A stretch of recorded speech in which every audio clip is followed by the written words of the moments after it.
Hi, I'm Callie Lewis. You're watching Geek Brief TV. This is Brief 351 Open Source Edition. Story number 1 comes to us from Chris Farley. Does anyone remember a few weeks back when the blogosphere spent a few days arguing over Apple's latest move to increase Safari's market share? Apple came under fire for adding Safari to their Windows software update, basically turning thousands of PC users who just use software update for iTunes into unwitting accomplices to increase Safari's circulation.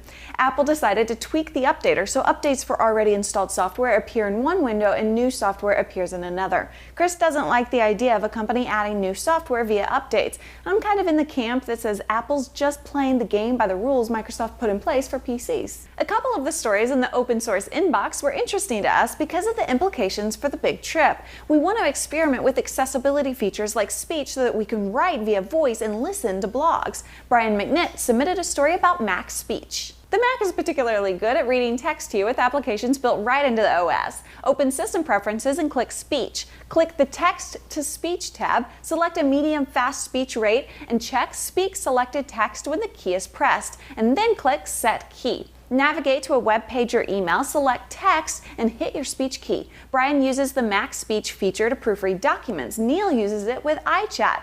Last Christmas, a friend started chatting with him, and I got to overhear what my gift would be. You can take the Mac speech capabilities a step further with a great application called iSpeakIt from Zaptec. iSpeakIt will convert any text, PDF, or Word document to an audio file and transfer it to iTunes so you can listen to it on your iPod. Great for listening to web pages and long documents on the go. This sounds perfect for the trip.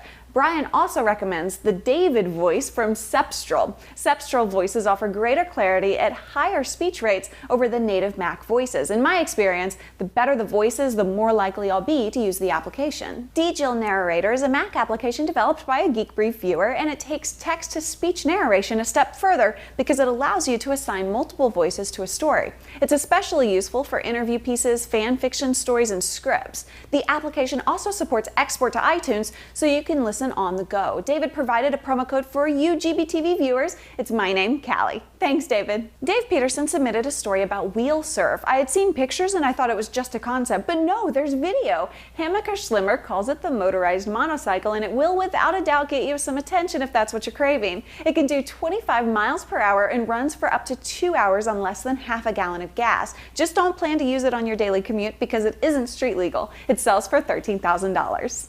One more, and it's from Rick Yeager. I heard Flight of the Conchords on Fresh Air sometime last year and fell in love with their crazy little songs. I bought the DVD of the TV show and just wasn't captivated. Rick says the soundtrack is now available from the iTunes Music Store. It's been available for pre-order for some time, so if you did pre-order it, you can go ahead and get it. It's $9.99, and the songs are freaking hilarious, but they're even better when they're performed by Jeff Smith live on Ustream TV. That's it for an open source edition of Geek Brief. My GoDaddy.com codes GB1, GB2, and GB3 pay the bills, so I appreciate you using them when you're in the market for a domain name. I'm Callie Lewis. See you on Twitter.